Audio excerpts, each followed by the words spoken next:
आता तुम्हाला माहितीच असेल, अवकाळी पावसामुळे ना पिकांवरती परिणाम होऊन आहे ना, भाज्या एवढ्या महाग झाल्यात, की कोणती भाजी आणावी तो प्रश्न पडतो.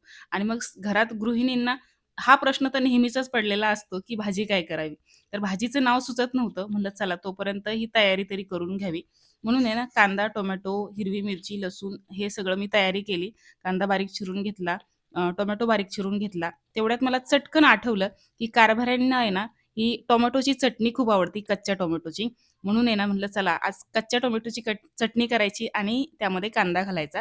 तर ही चटणी खूप भारी बनते बरं काय. तर तसं तर आहे ना आमटी सकाळची होती, पण तीच भाजी सकाळची संध्याकाळी वाढायची म्हटलं, की आपल्याला पण थोडंसं कसं तरी वाटतं आणि कारभाऱ्यांचं सुद्धा मग नाक मुरडणं वगैरे चालू होतं. त्यामुळे ना ही चटणी करून दिली. कारभारी खुश आणि सकाळची आमटी सुद्धा गायब झाली, संपली. तर ही चटणी ना खलबत्त्यामध्येच ओबड अशी कुटून घेतली. ही चटणी म्हणजेच कांदा टाकून ह्यावेळेस मी केली. एवढी भारी झाली होती. कारभाऱ्यांनी आहे ना, त्यांना मी भाकरी आणि आमटी आणि ही चटणी वाढली होती. तर या चटणीबरोबरच त्यांचं सगळं जेवण झालं आणि आमटी आहे ना, सगळ्यात शेवटी त्यांनी पिऊन घेतली. तर बघा आमटी सकाळची उरलेली आणि ही मस्तपैकी चटणी.